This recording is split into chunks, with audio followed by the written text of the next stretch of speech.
Good morning. How are you all this morning? I'm tired. I don't know. I was just up late last night perusing the internet. I don't think I went to bed till 2:30 this morning. And I got up at 9. So 2 from 9 is what? 7. Yes, I know. I still got 7 hours of sleep. But I'm an old guy. I need more sleep than that. And what did we do yesterday? Well, yesterday we got my skid loader home from the shop that's fixing it. Had to put a couple of different heads on. The engine in that old Bobcat is a Model 600 Bobcat. It's one of the first ones ever made.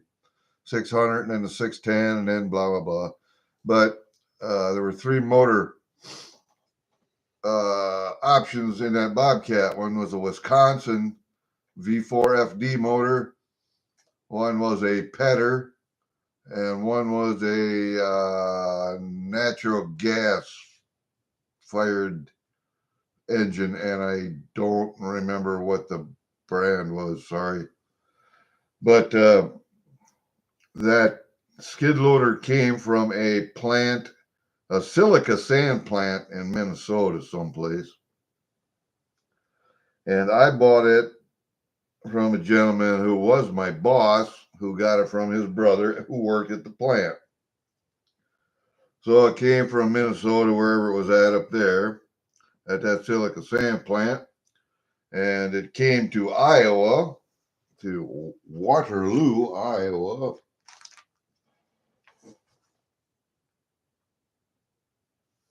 To my boss's place. He didn't want to fuck with it. So he sold it to me for $500. I think I told you the story before. I rebuilt the motor, or I had somebody rebuild the motor. And I got tires for it free. And I'm can tell you where, how, but I got them free.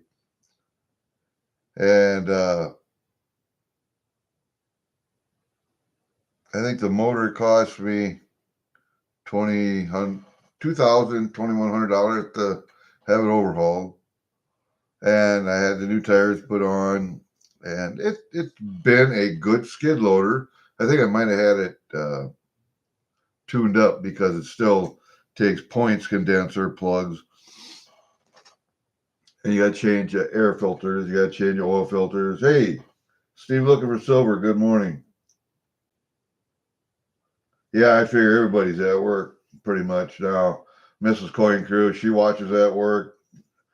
I'm happy you guys come in. Leave a like at least, and some of you guys listen at work. It's kind of a cool thing. But this seems to be about the only time I can come on when people aren't streaming or doing something.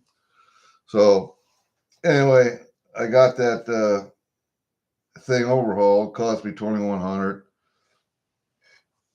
And it's been a good skid loader aside from having need tune-ups every few years and filters. And I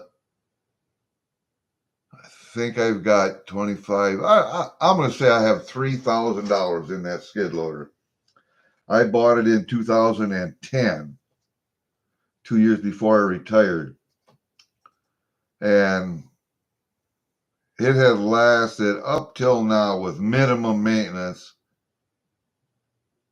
for 15 years.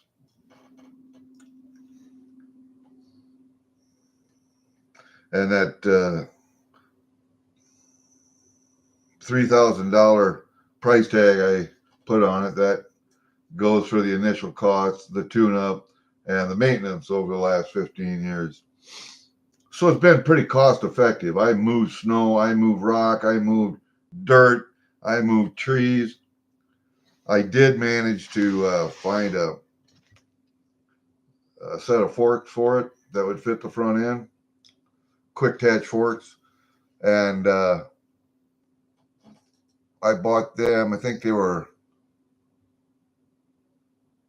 $750 when I bought them, brand new. And a month after I bought them, they went up to $1,000. So I'm glad I bought them when I did. Comes in real handy for lifting logs and telephone poles and things like that, railroad ties. So, and yes, I still have some of that stuff laying around here. If anybody needs it, I got it. But I find it was finally starting to run very poorly, so I changed plugs, changed air filter, changed the gas filter, check my ignition wires. But it's a pain in the ass to put points in, so I took it to a guy that originally did the motor, did the rebuild on the motor, and we had to get a set of heads for it. The last set of heads that we had were the originals, and we planed them and put them back on, but there were a couple of bad spots in the head that had to be JB welded and whatever. We found out that the pressure in one of the cylinders was down to 65 pounds. That's why I didn't want to start and run real well. And it should be about 110 to 120 pounds of pressure in that cylinder. So I got a set of heads put on, used ones, because new ones, if you bought brand new heads for that motor, would cost you $1,100 a piece. I'm not going that route, even though that's still cheaper than buying a new used skid loader.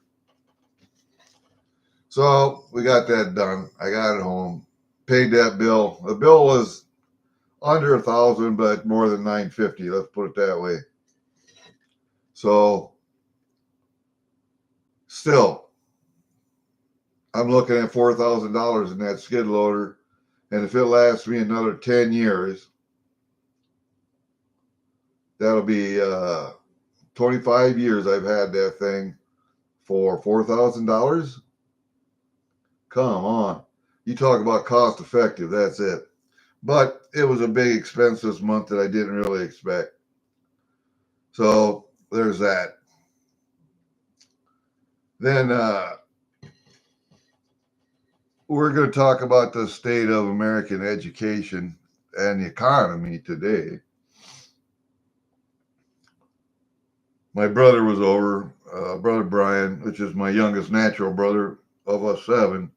And then I got 2 brothers and 2 sisters, stepsisters younger than him yet. But anyway, he was the one that was just born when our dad died. He was just a newborn, swaddling clothes, lying in a manger now.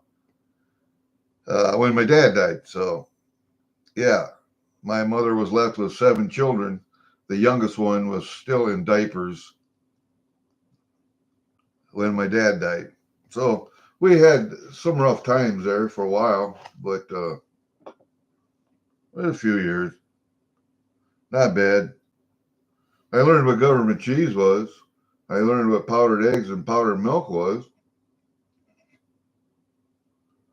I ate a lot of oatmeal, I tell you that.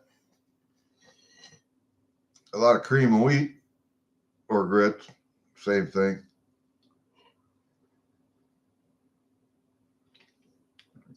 But as a kid, that was our normal. That was our new normal.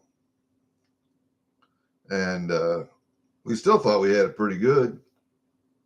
Went to a Catholic school, got taught by nuns.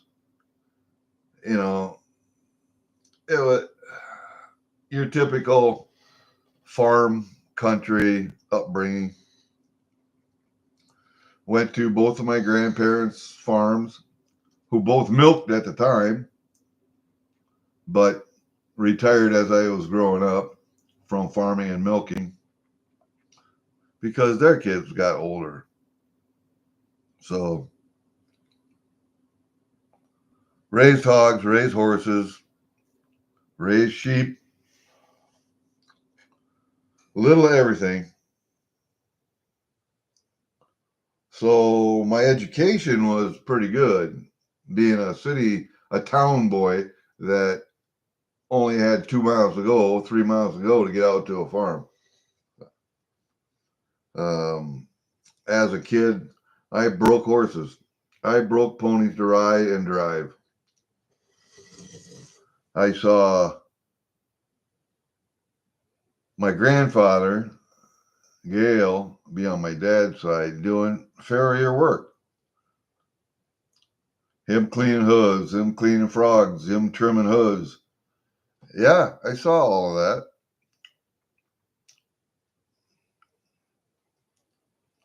that. My dad, when he was alive, was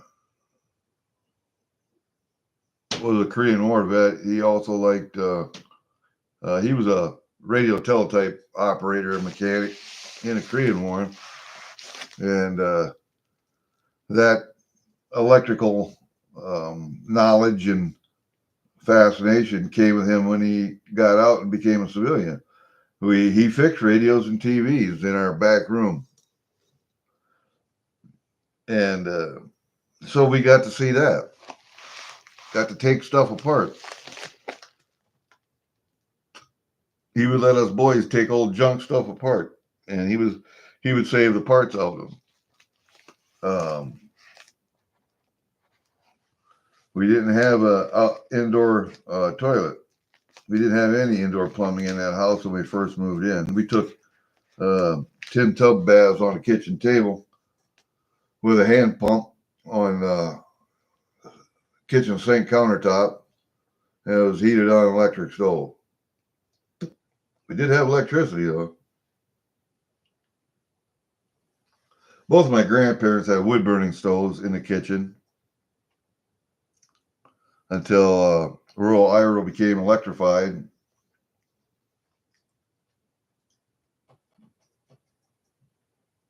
And then those stoves went away. I managed to get one sitting out in my mudroom right now.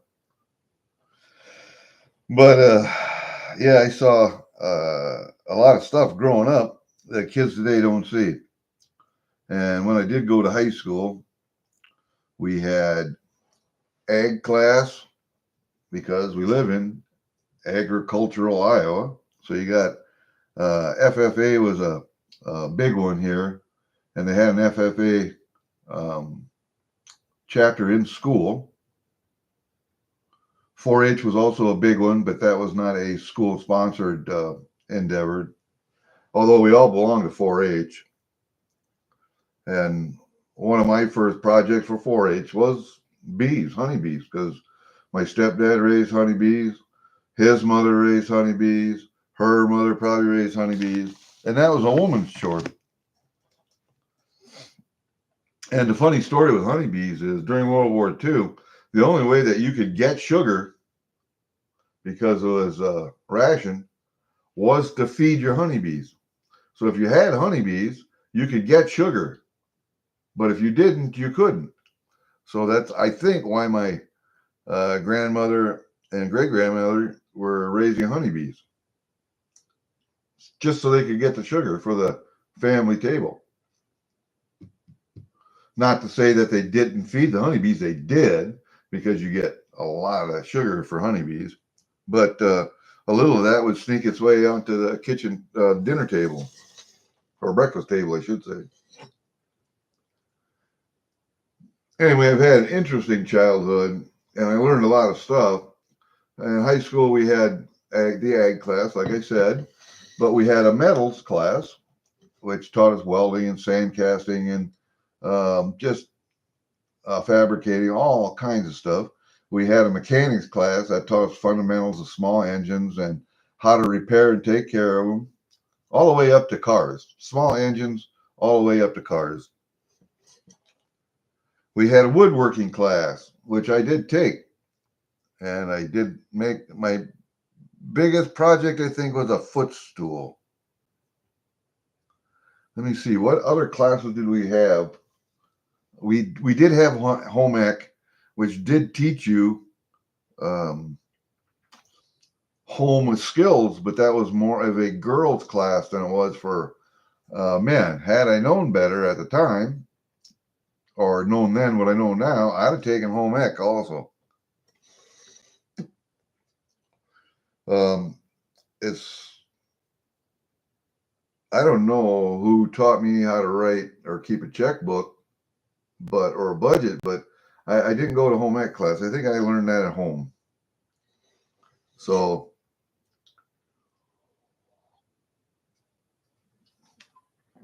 taxes, filling out a tax form, that you learned on your own. But I enlisted in the Army right after high school, and I was 19 when I enlisted because I was put back one grade in grade school. That was 5th grade. So I was a year older than my class when we graduated. That meant I could buy beer when I turned 18. That was the law back then. And then they changed it to 19, and then they changed it back to 21. But that took a couple years. So I was a supplier for a lot of beer parties. Anyway, that was my claim to fame in high school. I could buy beer for people. I did play basketball all the way from 5th grade through 9th, 10th grade. But in 10th grade, I got kicked out of basketball. I kicked out of school for smoking. Smoking in the boys' room. Yeah, that was me. Trying to be cool. And I never went back to basketball after that. I became a quote unquote bad boy. I drank, I smoked, and I smoked a lot of pot. Cigarettes and pot, and drank a lot of beer for 2 years. Then I went in the Army. Yeah, buddy. And I became a radio repairman in the Army, operator and repairman. I did that for 3 years with the 1st Infantry Division. I also worked in the crypto vault and was the company repairs and utilities man. So when something needed repair in the building, ceiling tiles, clogged toilets, clogged sinks, minor repairs, I would do those. And if I couldn't handle them, then the post engineers would come and fix them, whatever problem we had. But then I got out and I worked for a construction company, and we did a lot of concrete pouring. We built buildings. So I worked with steel and concrete a lot. And then for the winter, because construction slows way down, to keep his guys busy, he logged. And my boss's dad had a sawmill. And so he set that sawmill up in a shed on his property, and we continued to work by cutting trees and logging and sawing timber and stacking slabs and getting rid of sawdust piles. And then I was tasked to go to Minnesota, central Minnesota, with a buddy of mine, Denny, who lives in Montana now. And we were tasked with logging a irrigation ditch up by Wilmer, Minnesota. And we lived in a trailer on a farm we rented. And a crew was hired to straighten out and deepen the ditches, the drainage ditches up there. But at the time those ditches were created, the cottonwood trees were planted on either side, and those cottonwood trees were 90 to 100 years old, as well as the ditches. The biggest one I think we ever found was 7.5 foot in diameter. That's diameter now, not around. That's straight through, 7.5 foot. And so the D9, D10 cats would come through, cut the roots on the trees, lay them down from the ditch. We would go through, cut the logs out, pick them up, and then I would pick them up, take them up to the landing, load semis. Then he would go through and cut. And when we were done picking up logs, and the cats would come back and scrape the branches and roots up onto a pile, burn them, and then bury them. And then the digger would come through. It was a swing line digger that would come through and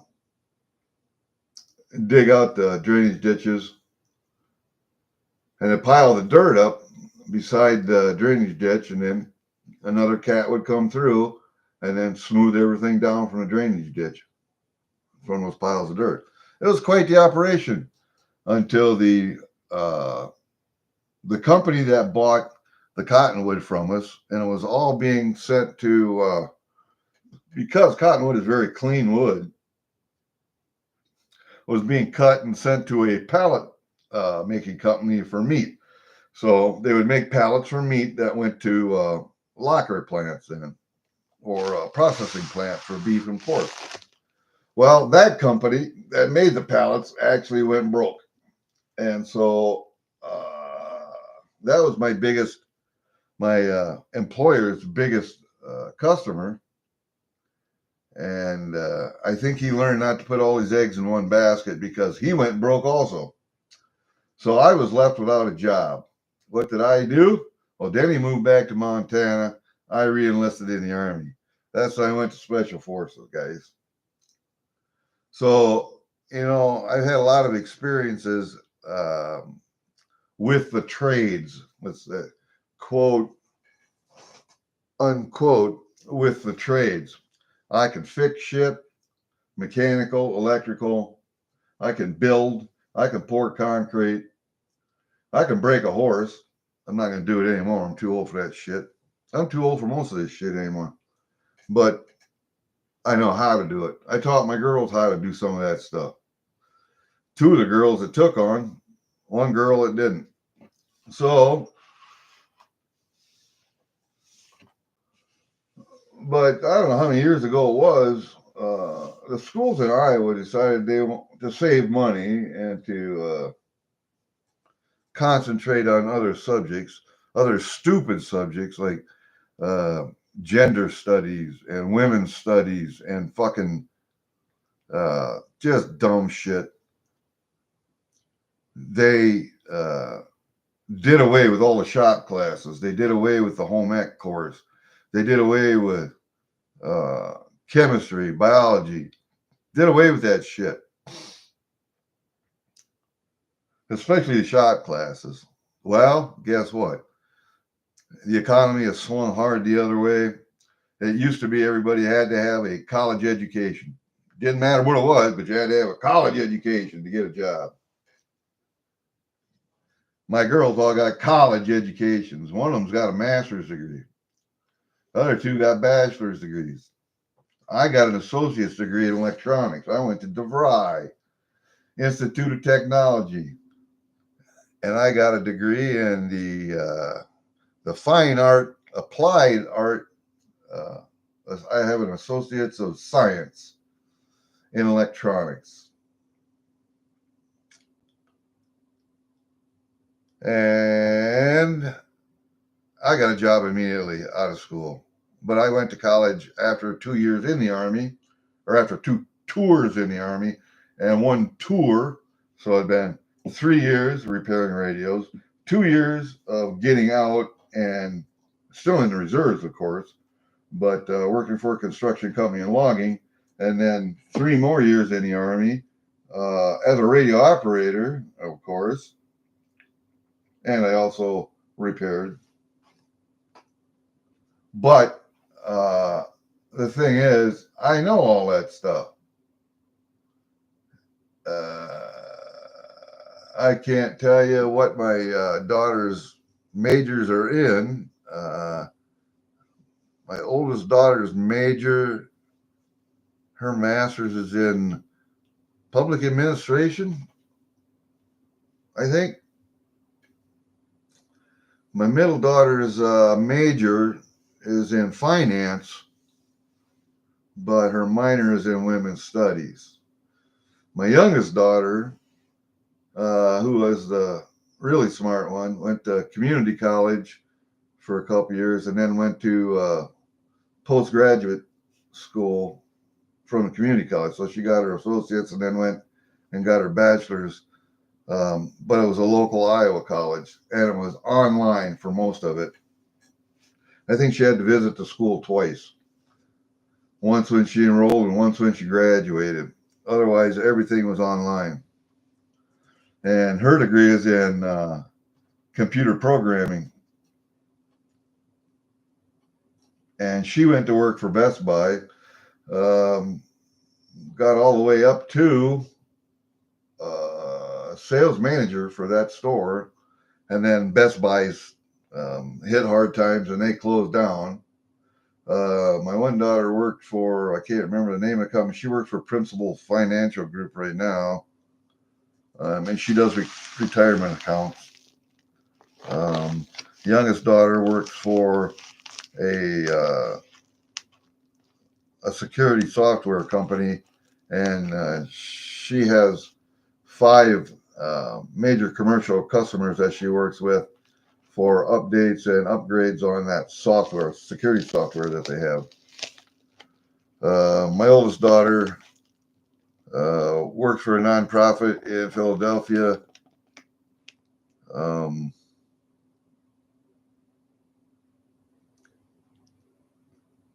Not sure the exact company. I have to ask her. But her husband is a guidance counselor at a local school. So they're doing all right. They don't live in a bad neighborhood in Philadelphia. It's a pretty good neighborhood, and they're buying a house. My middle daughter's got a house bought. My youngest daughter had a house bought, sold it, and is looking at another one. So they're all doing all right. And I taught them how to change their own oil. I taught them how to change a tire. Not that they'll do it anymore, but I did teach them that they have to have somebody to do it if they're not going to do it. So AAA, at least you can call them people or be able to call the tow company and have a local garage that they trust. And to have a personal relationship with their mechanic.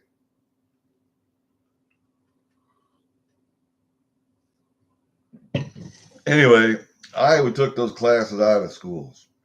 Now the pendulum has swung the other way. The economy requires people to have those kind of skills again.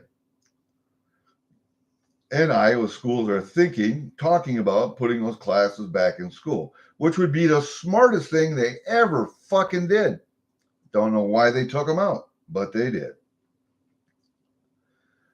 If somebody asked me today for advice on should they go to school for higher education, yes, definitely. What should they study in college? I would say don't go to college, a traditional college, go to a trade school. There are plenty of them out there, plenty of them very good, plenty of them online. Also, would I recommend a young person going into the military anymore? Nope, not at all. We'll see how Trump's presidency shakes out. I'm not real confident in Trump.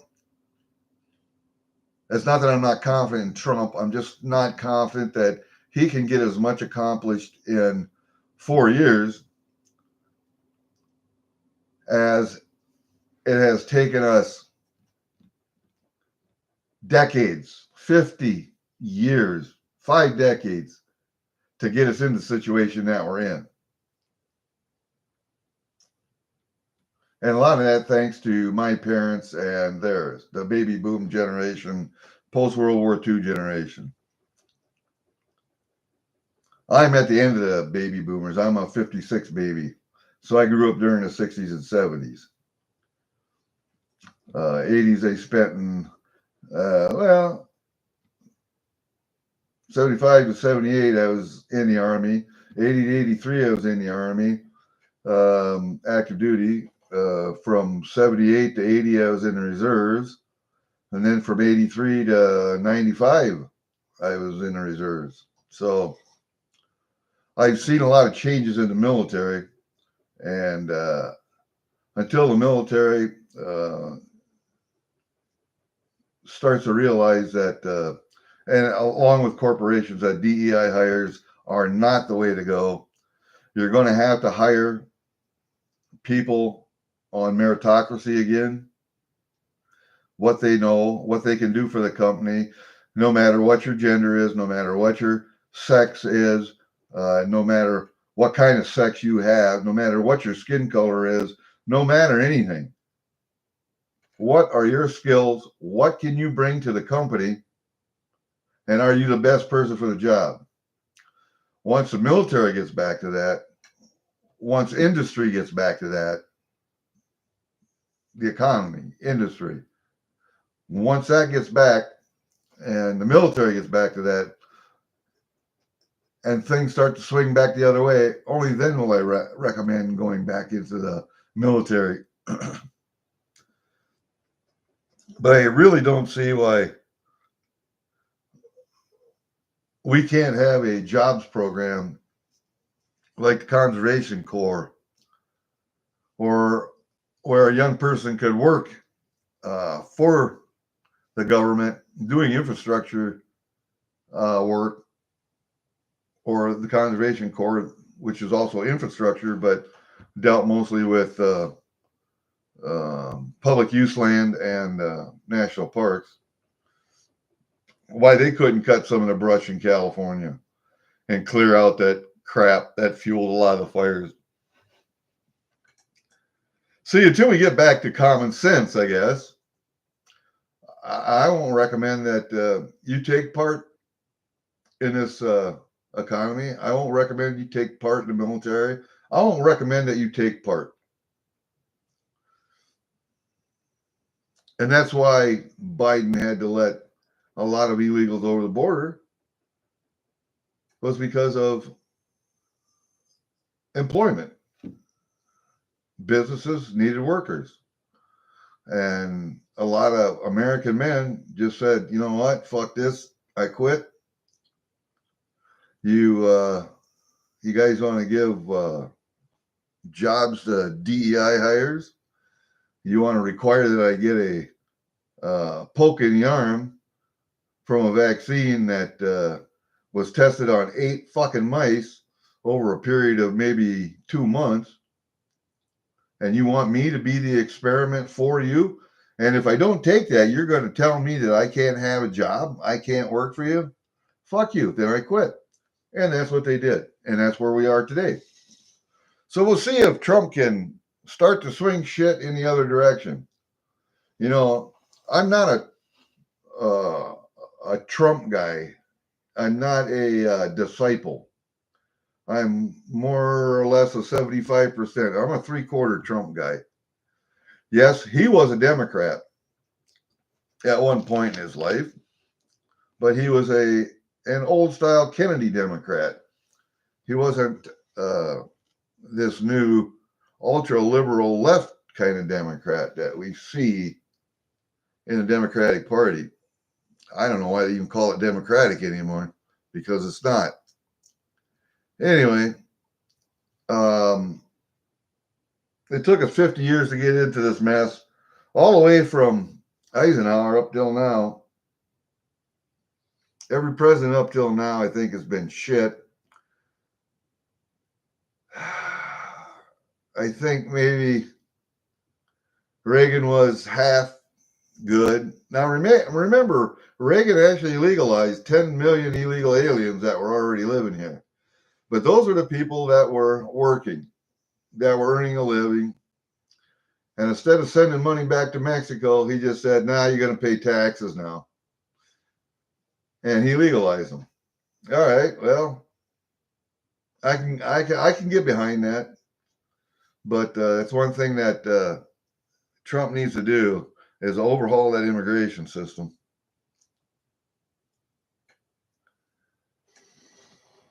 But you never trust a president who is the former director of the CIA. which Bush Sr. was. Never, ever trust his son, which Bush Jr., W, was. I didn't trust either one of them. I didn't like either one. I didn't like decisions from either one. Gerald Ford was an idiot. He was actually Biden light. I think Kennedy was a good president, or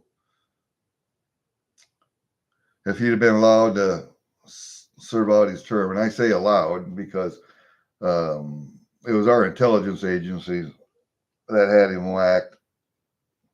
I'd like to see the CIA reined in. I'd like to see the FBI downsized and its mission back to where it belongs. I'd like to see the ATF abolished. I'd like to see the IRS abolished. I would like to see Trump's idea of tariff and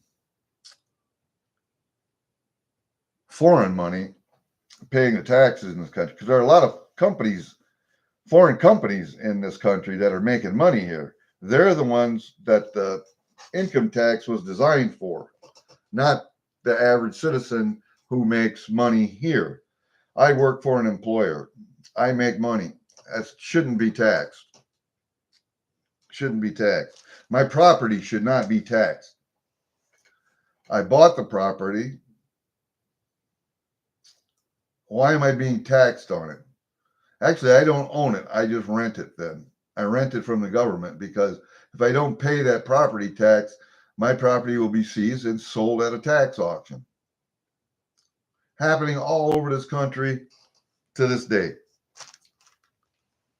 I shouldn't have to pay property taxes. One thing I disagree with property taxes. If we can't go to a national sales tax and a state sales tax, and that amount of money, along with the foreign income and tariff money, is not enough to support the government, then the government needs to be downsized. And yes, I don't mind spending money on the military. However, when it comes to black budgets, I have a problem with that. I have a problem with black budgets. Money that's never accounted for. Secret money. So I'm hoping Trump can reduce government. To me, what he's doing with the Doge, the Doge people, Department of Government Efficiency, and a couple of other ideas that he has, is not reducing the size of government, but just moving the size of government, shutting some down here, opening some up there. You know what I mean? It's not going to get smaller. It's just going to look different. That's all. That's what my fear is. But my hope is that he'll actually do some good. I don't know, man. We will see. You see what I got up here, guys? I got my two biggest Durbin dingers.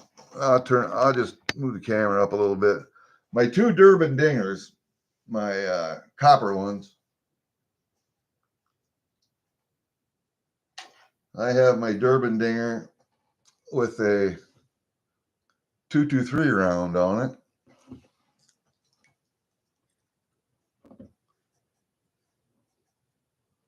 Look at that. Ain't that beauty, ain't it? And that's the concealed carry one, I believe. Yeah, the right to carry.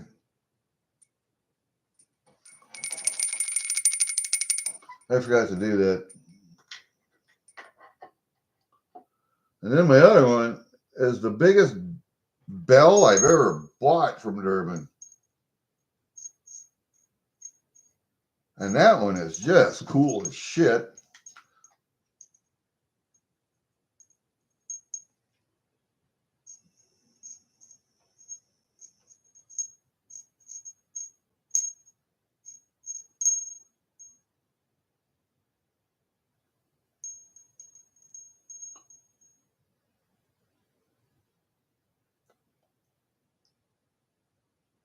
The $50 copper coin, United States of America. 1 ounce copper. 3 of them, man. And that's got a nice brass handle on that one. And then the other thing I got up here is my Durbin puck. I keep trying to get a puck. And Joey signs them. And so does Diane. Joe Durbin up on top, Diane Durbin down at the back, bottom. If you haven't ever been to Durbin Coin Auctions, go every Monday, Wednesday, Friday, 2, 7, and 5. Got his picture on it. See that ugly mug? See that ugly mug? His wife is beautiful, though. And they have a new child. Her name is Bibi. And she is a very young German Shepherd. And a very mouthy German Shepherd, too, I might add. That puck, it's a hard time winning those things. That puck was gifted to me by a guy because I was complaining. I never win a puck. Hard getting a puck. You have to guess a letter to get a puck. He gifted me one just to shut me up. And I did win one. I did guess the right letter, but I was ineligible to win it at that time. And I didn't know it, and I didn't get it. So there you go. That's what we got. All right, that was my little spiel about education and the economy because they are so intertwined, you can't believe it. So intertwined. When they start putting common sense classes back into high school, grade school, high school, and colleges, I think universities and colleges with these big campuses are like dinosaurs. They're going to go extinct. You can do as much or more online anymore. So I wouldn't be investing in them. Anyway, we have a package, speaking of Durbin Coin Auctions, that we are going to open. And this is a heavy package, man. A heavy package. So what we're going to do is we're going to open this thing. I'm going to bring the camera down just a little bit. Uh-oh. Doesn't appear that it wants to. Oh, camera, come on. There. We're going to bring it down that far. See my file boxes? See my file boxes under here? Yeah.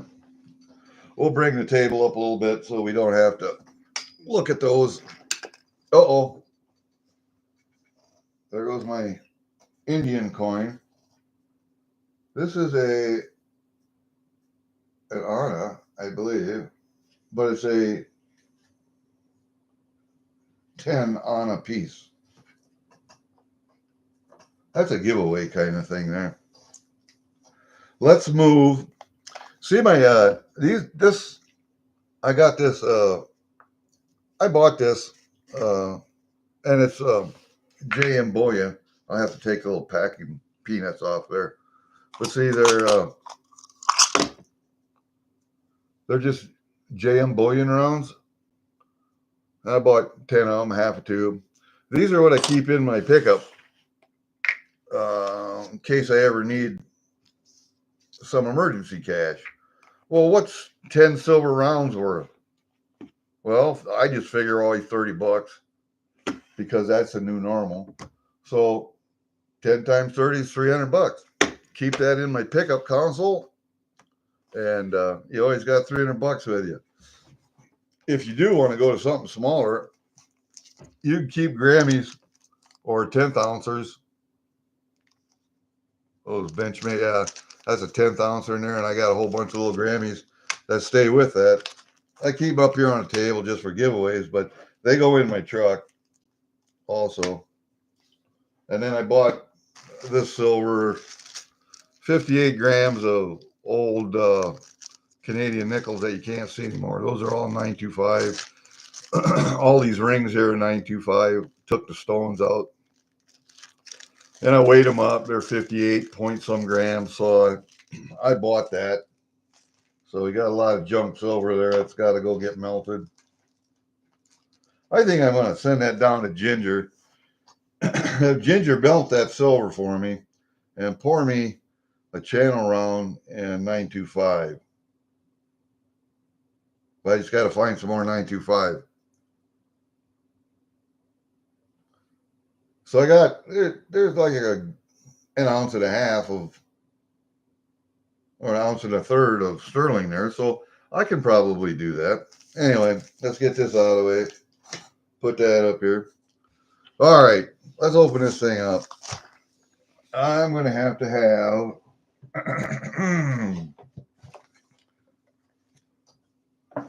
my opening device here. I need an opening device. It's a heavy package too, so I don't know what's in here. I never really liked the, but I know how Diane packs. So Diane packs everything separately by auction in a package. So she'll like send 3 auctions in a package, but each one of those auctions will be packaged up separately within the main package. So watch this. Watch this. There's one package. Come on. There's the second one. There's the third and fourth. So there might be 4 auctions in there. And then, of course, the Durbins always send a receipt in the package with. And this is by auction also. So let's see how many auctions these packages actually are.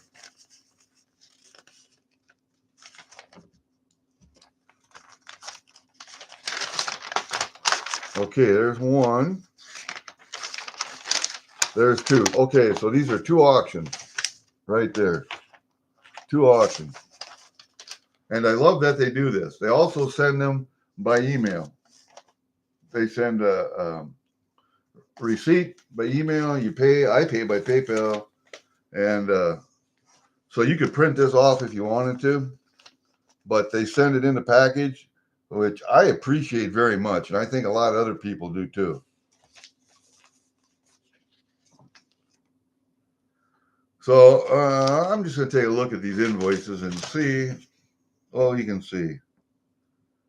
Okay. I do have some pennies in there for silver selling machine. And I just bought some more also.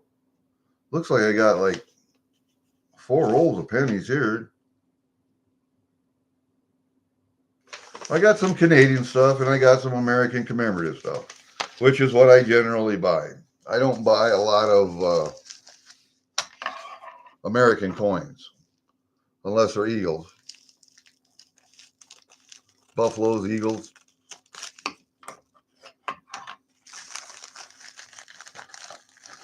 Oh, gold buffaloes. I wish they made gold buffaloes in 10th ounces. Okay, what do we got here? A lot of Canadian, I see. We have an 1893. We'll take this stuff out of the packages. I'll put it back in when I got to sort through it anyway. So I'll leave the packages up there. That's an 1893. That's a small nickel, fish scale. And I'll put them up with the magnifying glass in a little bit. Looks like I got 3 nickels in that package. Wow, man. 1893, 1892. I know I don't have those 2. Here's an 1892 fish scale. So we got a 92, 1893. And what's this one? This is a 1920. I only have one 1920. This would be my second one.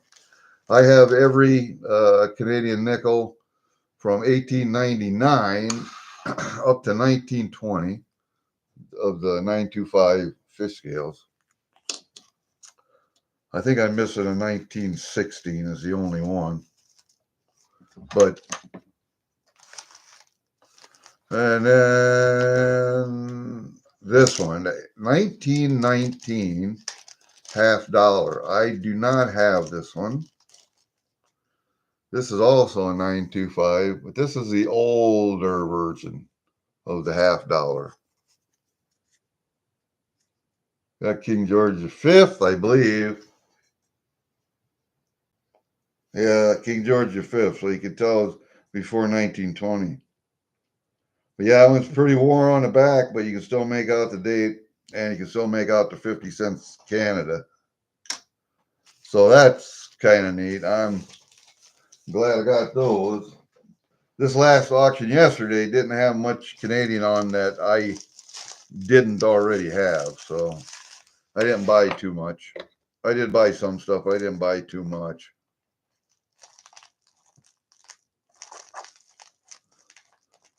And another thing, you guys, another person you should really go visit.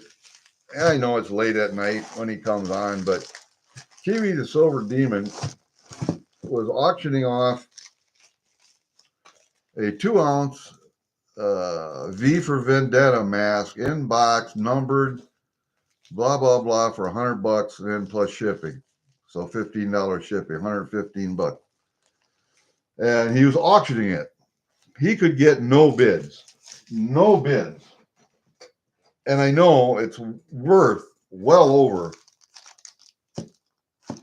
I know it's worth well over $200. So I put in a $100 bid. And it stayed up there and stayed up there and stayed up there. Nobody wanted to bid on it. I finally got it. And he was very reluctant. But he said he was going to sell it. And he did. Made good. So that's coming one of these days. These are Brinks rolls. These are not mint rolls. So it could be really interesting what you find in these. 2 Brinks rolls. And I think these are 2 public rolls, I believe. No, they're bank rolls, but it could be by a private person. So those are just bank rolls, I believe. Not a federal bank, but a local bank. So those could be interesting. But these are Brinks rolls here. So those could be interesting also. I hope Silver Selling Machine has fun with those. And then we got one more. This one's in a tube. And I am going to probably take them out of the tube because I want to save the tube. Oh, this was a gaw. I did win a gaw right here. And this was a gaw. I had one of these pennies. And see, you can't, once you win a gaw, you can't participate in the giveaways until like you get the 100 like or whatever.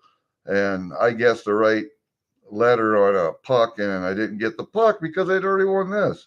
So that's how that goes. These could be interesting too. Those could be interesting also. Mrs. Coin Crew, how are you? Gremlin, how are you? Off to take McKinnon to the doctor. Really? Hope that's nothing serious. Hi, Ellie Ellie. Just wanted to say hi. Off to go get working. Okay. Yeah, everybody's got stuff to do in the morning. I appreciate everybody gets coming in, stopping in, saying hi, hitting a like. What did they do in 2008? Oh, that V for Vendetta. Yeah. No, you traded Keith an ounce for it? An ounce of silver? When that mask is 2 ounces? He didn't make. They made a 10th ounce buffalo? I have to get one then. I didn't think they made 10th ounce buffaloes. I thought ounce buffalo was the only one they made. So I am going to have to look. But I have a lot of 10th ounce. I'm not going to say a lot of 10th ounce eagles, and I would like to have a 10th ounce buffalo. I don't have the money for a full ounce all the time. So I think the biggest I bought is a quarter ounce. I don't think I did buy 1 ounce gold piece eagle back in the 80s, probably when it was cheaper. But that's the only ounce of gold that I have, other than what's in my physical metals IRA. More there, but I don't have any here. I mean, just what I bought out of pocket.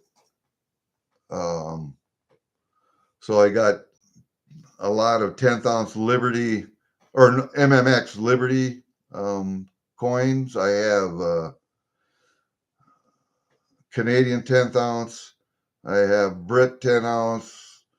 I think one Kruger in. Not too many Australian, though. A few, but not too many.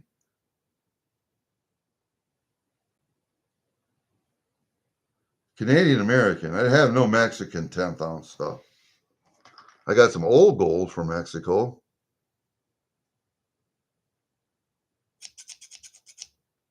Tuli's supposed to send me an Alaska nugget. I think it's 1.5 grams or one. Anyway, I got that one coming. Kiwi's sending me about 1.5 grams of flake gold from New Zealand. I mean, I got a lot of other grams and some half grams I'm trying to trade Sassy Susan for. She has a Coke bar and TEP, and my wife is a Coke freak. So I have like other half gram gold stuff as she might like. Coins and bars. I mean, I have coins and bars. But I emailed her. We'll see what she says. What do we have here? There's another coin. There's an African elephant here. World Wildlife African elephant. Oh, yeah. Here's some. I think I got maybe 3 kangaroos in TEP. IGR bars. I got a Brit bar. I think those are grammars, though. Those might be grammars. But I got some half grammars I think she might like. We can trade for her. We'll see. That's just setting up here until I hear back from her. Okay, then what we got here? That is a commemorative piece. I can tell you that right now. That's a commemorative. I'm not sure what commemorative it is, but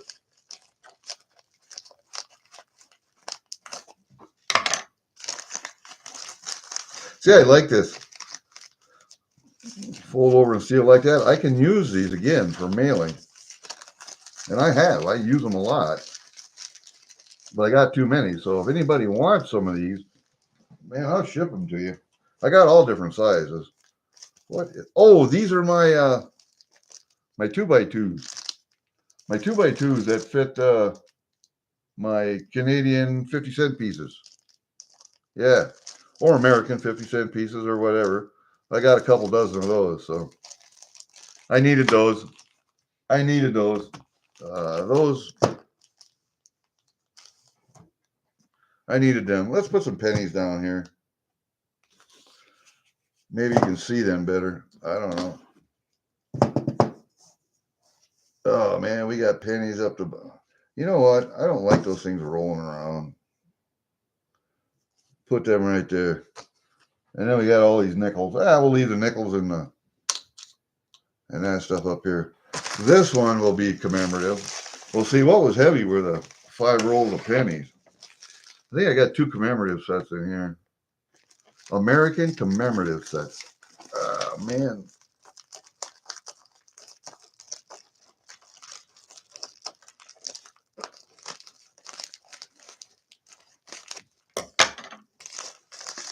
I believe that's what these are. Let us check. Yep. I'm believing. I'm believing. Let's go with the red one first. Thomas Jefferson, 250th anniversary set. I got to put those back in the bag after I inventory these bad boys. This is when this United States Mint does a good job packaging here. See that? How nice that is? And then the lid comes off like that. And then you got all your information in here. What the coins are made of, 1993. San Francisco proof. 26.73 grams of 90% silver. And that'd be 0.76 troy ounces, so 3/4 of an ounce. But yeah, you got all your pertinent information. Gives you a background, a mint. Yeah, they do a good job packaging sometimes. My bitch with the mint, the United States Mint, is that they don't package a lot of their stuff very well.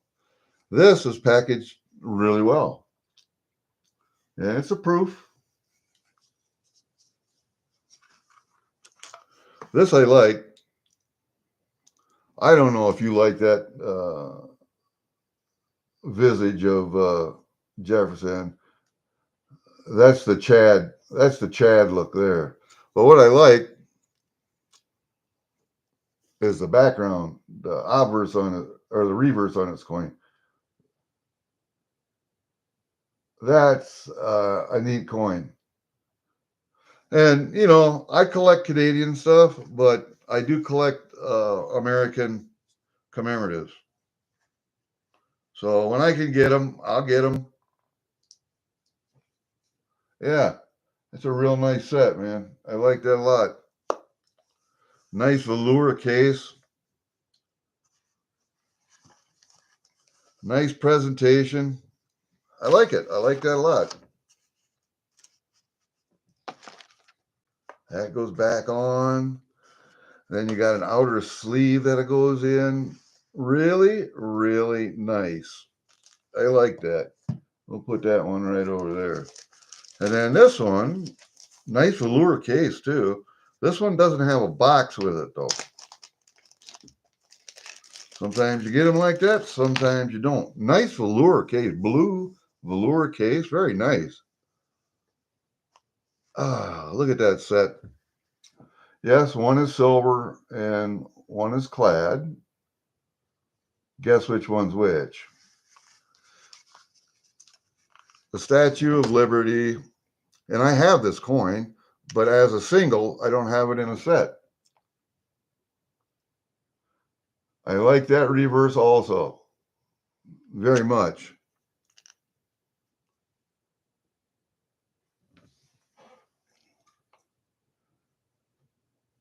$1986.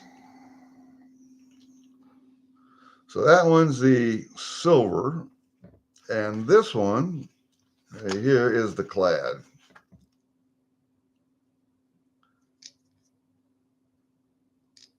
And I do like this coin also, but it is clad.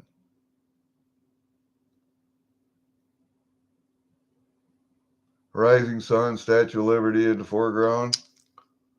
And this one on the back.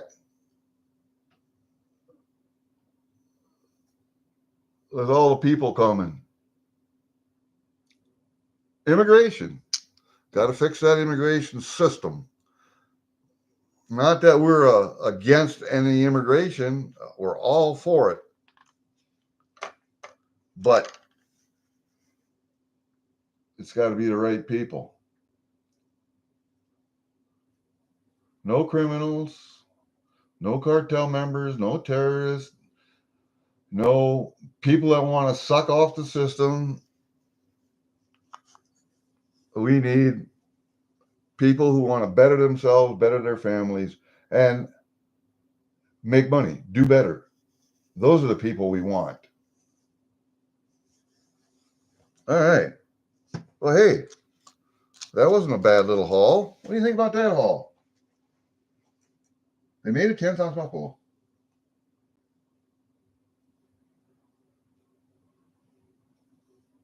They're rare? Yeah, well, you want a 10th ounce maple?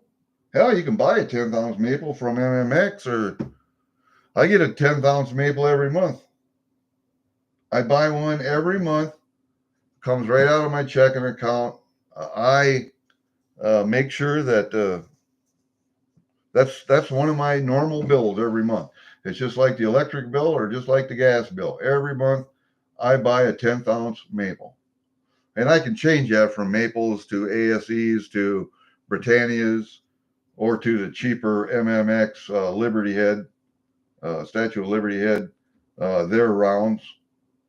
But, and I do that. I switch every year or so. I've been doing that for, I don't know, 2 years now or better. It's a good way to save. And I just have them send them. You buy three, so every 3 months they send them, and then we start over again. Every 3 months they send them. Every 3 months. So 4 times a year, you're getting 3/10 of an ounce of gold in your mail. So if you buy a tenth a month, that's 12 tenths. So that's 1 ounce and 1/5 per year. So you're buying an ounce a year. That adds up, man. That adds up. Yeah, I collect mostly 1/10 in grams on gold too. I have some half grams, but um, grams, 2 grams, 2.5 grams, up to 5 gram gold bars. Um, Coins are all mostly 1/10 ounces. I have bought some quarter ounces, but they have to be special, like the quarter ounce Canadian Special Service Force coins. I bought those years. I need the 2018 or 13 yet. I gotta look at my list. I gotta look at my list. I need the 2013 half ounce silver, the 2013 10th ounce gold, the 2018 10th ounce gold, and the 2018 quarter ounce gold. Those are the ones I need. That's what I have right there for Special Service Force collection. I have all the rest of them. I need those 2 years right there. 13. I need a half ounce silver 13, a 10th ounce gold 13, a 10th ounce gold 18, and a quarter ounce gold 18. Anybody has those, look for them. I will buy them to complete that collection. I need them. They are the forerunners to, they're one of our founding units for American Special Forces. So and also for the Rangers. So I want to collect the entire collection. That's my passion right now, collecting those. Hi, Lisa. How are you, lady? Good to see you.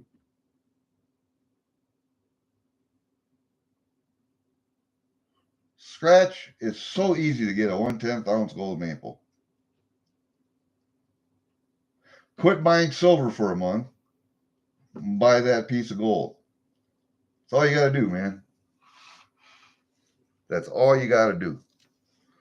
Let me see. I'm gonna have to do this.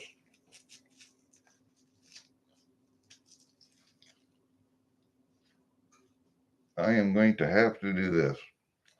I don't know what I look like, but all right. I'm gonna move the table back so I got room for my legs. We're just gonna leave them sitting there like that. I have all of my bags up here. Oh, turn that light off. Turn that light off.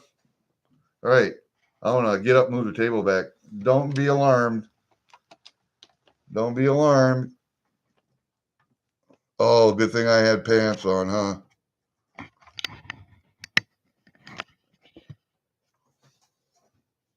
Hi there. How are you? This is my mask. This is my mask from when I go do stuff. Nah, just this is my mask for the internet or when I go to answer the door. Can you imagine seeing that? If you knocked on my door and rang the doorbell and I came and answered the door like this? Yeah. You might shit yourself. I keep that right here in my drawer with my scissors. Just in case. Coffee time. You know, one thing that wakes me up in the morning, actually, is you guys. I get to make a video and talk to you guys. I don't have a lot of people that come in, but I appreciate each and every person that takes the time out of their work day to say hi and to listen to my shit.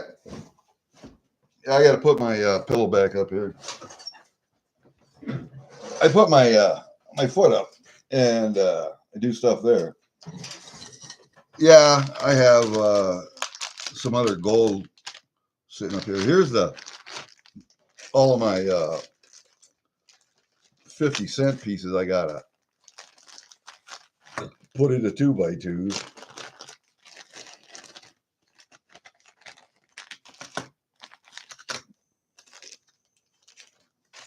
See, I have a lot of them already in 2x2s, but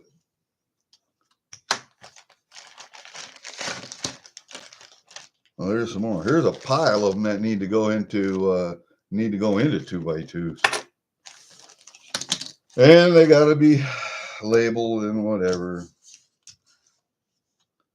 What do we got here? What are these? Why are those in a separate bag? Oh, those are the 60s. I started on my 60s.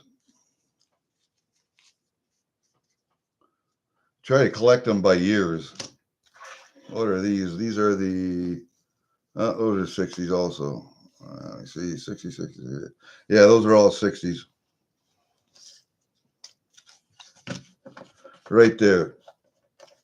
Those are my 60s. And I got, what are these? These are 50s or 70s. There, some years, some decades are really hard to find, man. These are 50s. I have 5 50s. Some of those need to go into 2x2s like this one. But yeah, those are the 50s. These are, I don't know what these are. I'll have to separate these. I don't know, man. What years are these?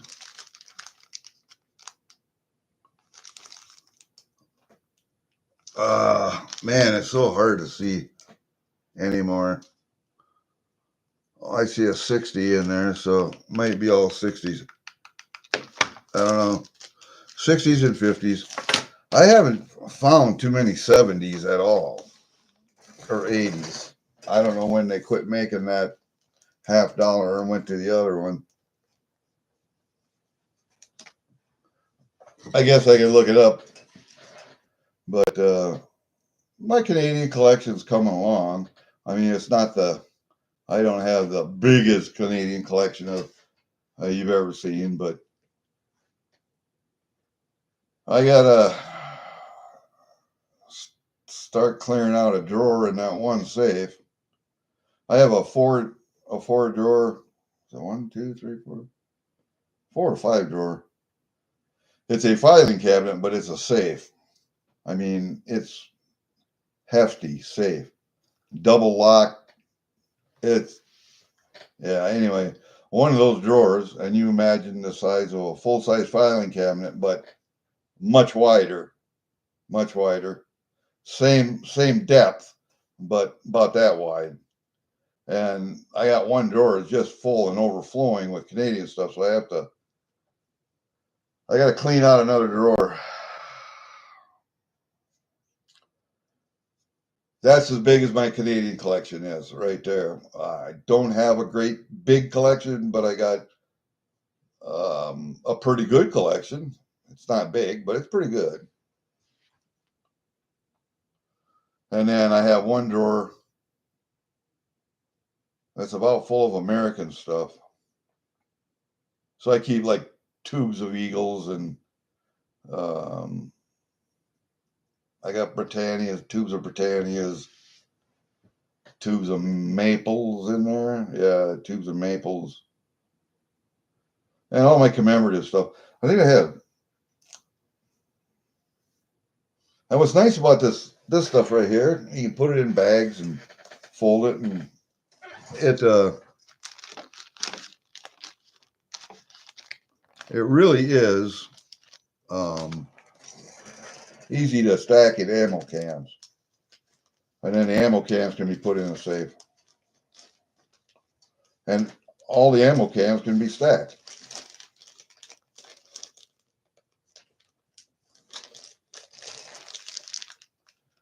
Squeeze all the air out. Seal her up. There you go. And then they stack them in the ammo cans like that in the sides, and stack the ammo cans in the safe. It works out well, man. It works out well for me, anyway. I don't know about for you, but for me, it works well. Let me see if I get that in there. I think this one fits in here. I think it fits in this one. Yeah, there we go. We'll put it in that one. Seems to be a little heavier.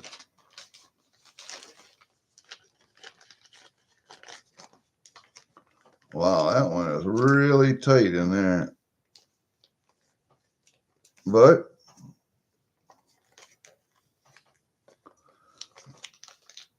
tight is right. I believe that's it. There we go. Oop, there we go, like that. And then where's all the other bags at? They're all up here. And yes, I reuse all these bags too. They store all of my stuff in those bags. You know, I do have a vacuum sealer, so I could put them in vacuum bags and vacuum seal everything, which I might do one of these days. It would ensure that I get no oxygen or bad stuff to the coin. That it would slow down. It would slow down the toning on a lot of coins, I think. So yeah, no cardboard, just plastic, and vacuum seal everything. Yeah, it might work out. That might work out. I am going. I will send all the pennies to Silver Selling Machine and let her go through them. And hopefully, if she ever finds anything that's worth any money, that she would share with me. But I trade her for Canadian stuff.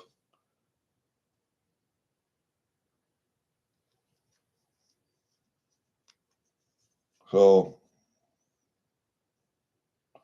if anybody wants some unsearched rolls of pennies, I will trade for Canadian. You have to remember, I have about, I'm going to say, right at $4 in each roll. So you can kind of go from there as far as worth goes. But 4, 8, 16, figure $20 worth of pennies right there.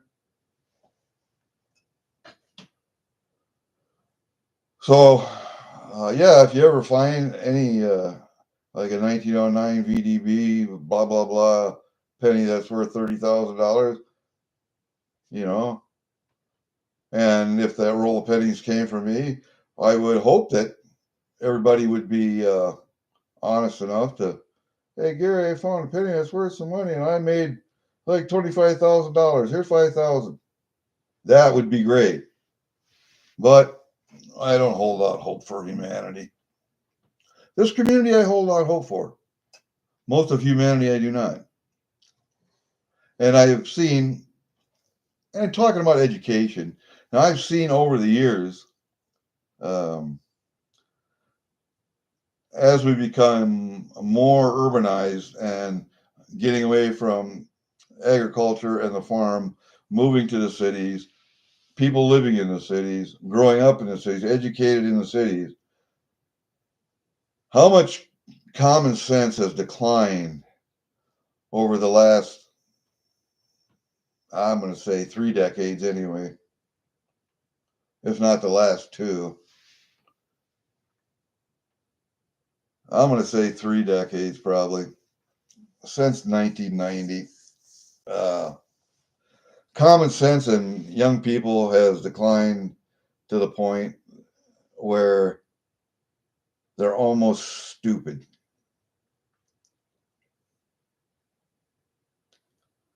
I I was taught to shut my mouth and to watch and observe. A lot of my questions as a young person were answered just by shutting my mouth, watching and observing adults do things, or having them explained to me as they're doing them. I don't see that anymore. I don't see that.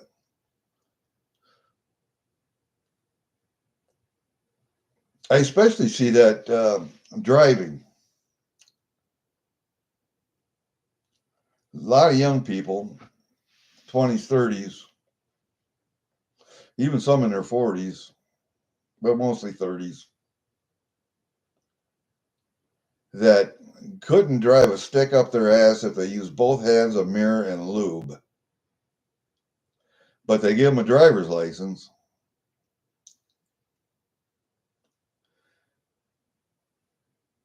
I, yeah, I don't trust people driving anymore at all. Period.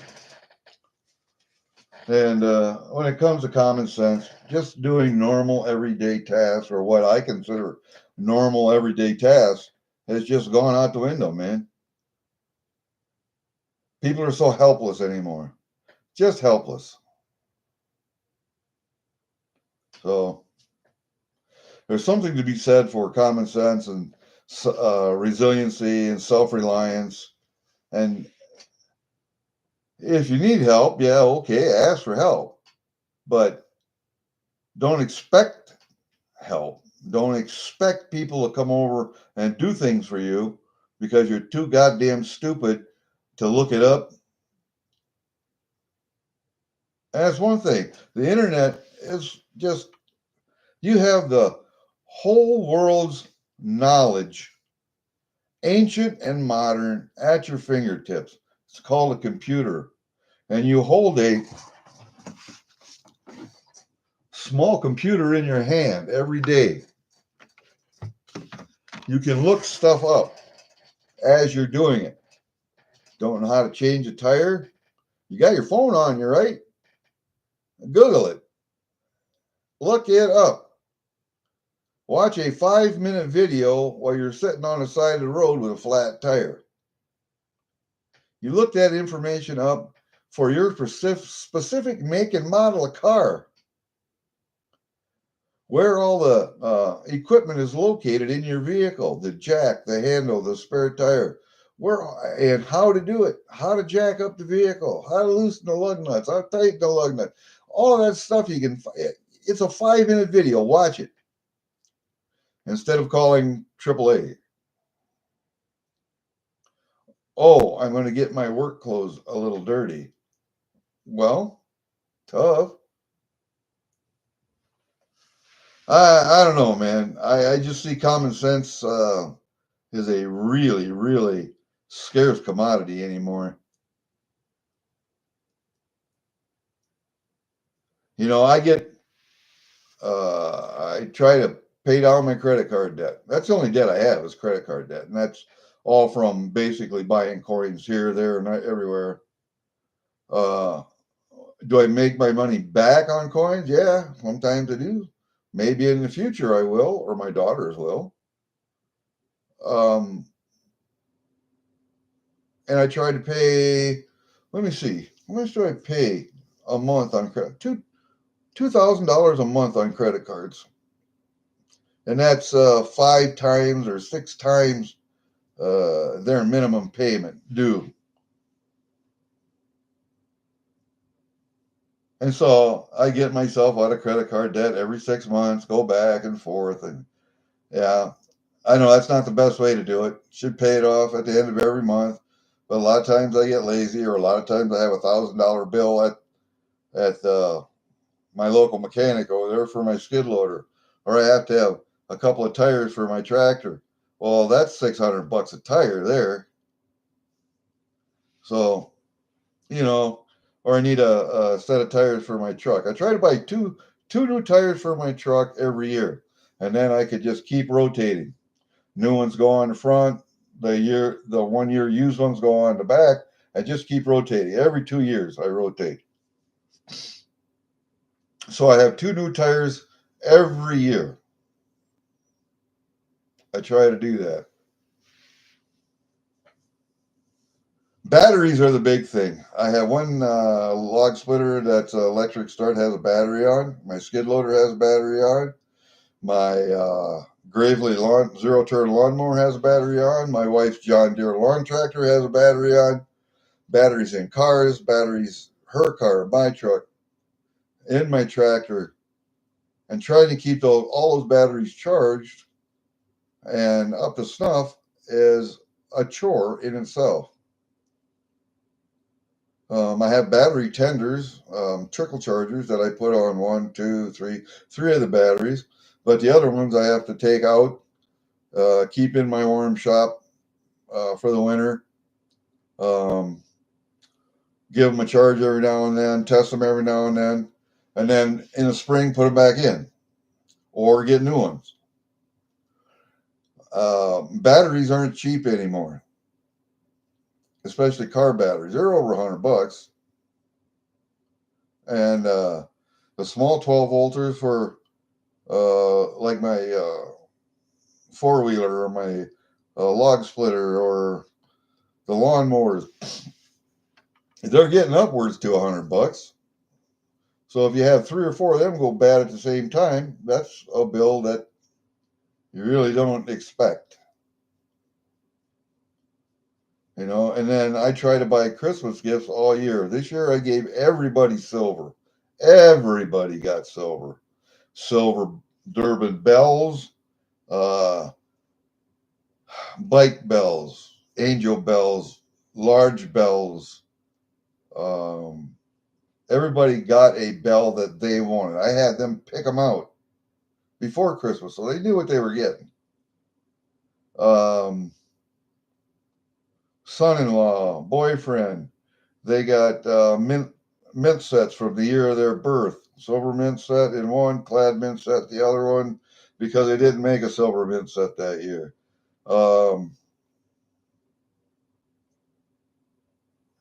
Gave a Dune coin to my son-in-law. I gave, oh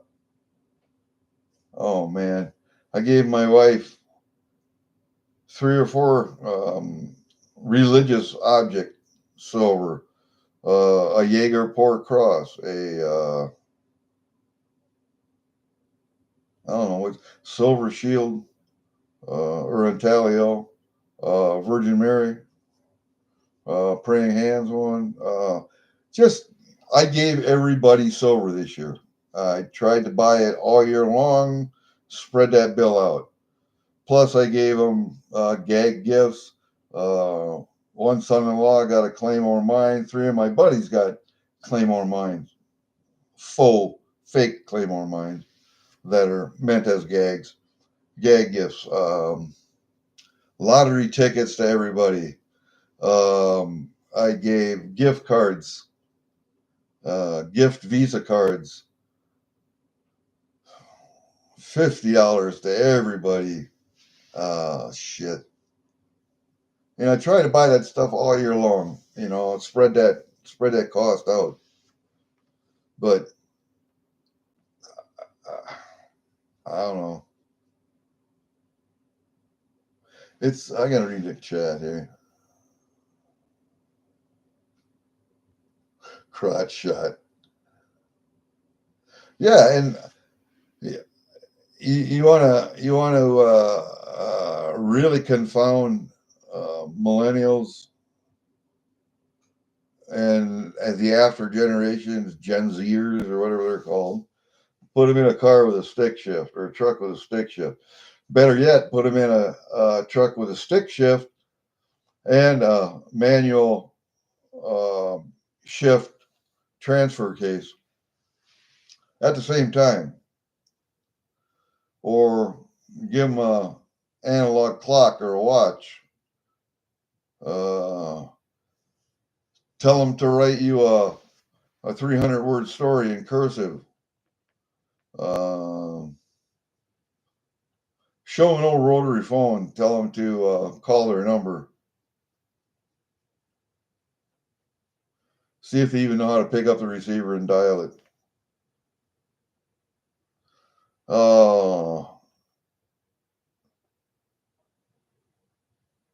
I wish I could show them an old phone booth that still had dial phones in, but the best I could do would probably find them an old phone booth that has a phone with push numbers on, push pad. Not an electronic push pad, but actual physical numbers that move in and out when you push them.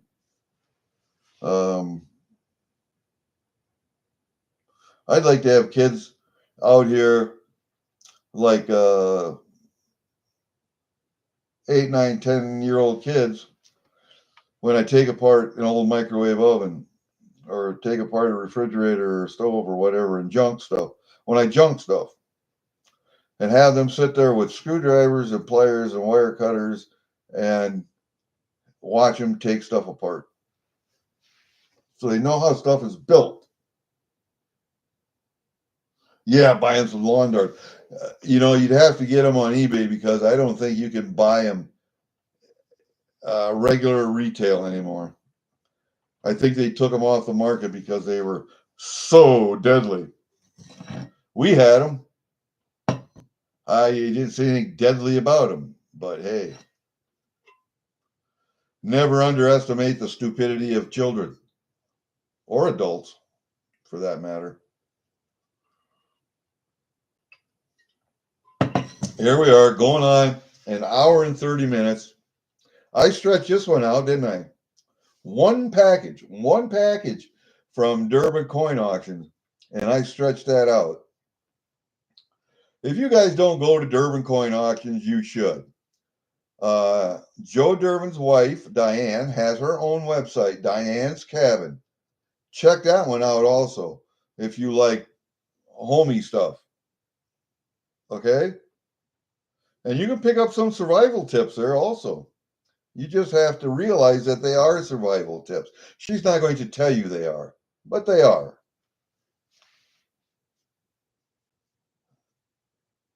I have survival tips and self-defense tips on my website. All you have to do is go to my watched or my videos that I liked, and I have several different areas. I have food, I have coins, I have survival, self-defense, I have political, I have one called Bert. That's my catch-all, so I can farm them out to other ones. But there are some good tips on there. If you want some prepping survival tips, they're there, man. They're there. All you have to do is look. I have butchering videos this year from deer. Really needed to do a video of them grinding the meat, but they did that at a day when I had to go someplace else, so I didn't get the grinding.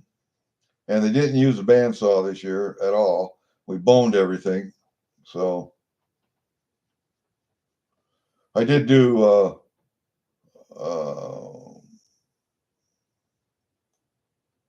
I did some still shots anyway of me doing my jerky. If anybody likes hot jerky, I'll send you some because there's not a lot of people around here like hot stuff. I do. Matter of fact, I got a little bag sitting in here. That's what I munch on when I'm sitting here. And this is my hot variety with coarse black pepper on it. I have a sweet hot variety that's either plain or has encrusted black pepper, but I like black pepper, so I make it for me. There are other people that like that. I sent a whole bunch out to Tom and Million Dollar Meg, and they like hot stuff, so of course she likes it. I haven't got any feedback yet as to what I could do for improvements, because when I send people jerky and I'm spending the money to send it to you, I want you to give me, and this is the only cost to you, give me honest feedback. Not that you like it or this or that, but what you think I could add as far as flavor, or less of this, more of this, that kind of constructive criticism. That's all I ask in return. So if you got some, or if you want some, I'll send some, but I have to know what your mailing address is. You have to email me that. As you can see from my table, when we had it aimed at my table, I got a lot of coins there, a lot of silver. There's 40 ounces of premium stuff, and then there's another 120 or 40 ounces of generic stuff. So I'm sure I got everything, or just about anything that you want. I don't have a lot of the latest and greatest. I don't have all the colorized stuff. I don't have all the brand newest 2025 stuff. I just don't have that. But I got a lot of stuff, man. There's Reckless pieces, there's Italio pieces, there's Silver Shield pieces, there's all kinds of different stuff, man. Half ouncers, full ouncers. I got it. I think I got it. But one of these days I'll get back up racing. Maybe I'll go on Brad V's one of these times. Anyway, guys, I'm going to end that one right here. Chat has slowed down. I have run out of things to talk about. My wife is starting to put Christmas stuff away, starting to bag stuff up. Going to be carrying it downstairs and throwing it in under the stairs and in the closet. All right, guys, that's it for now. We will see you later. Peace out.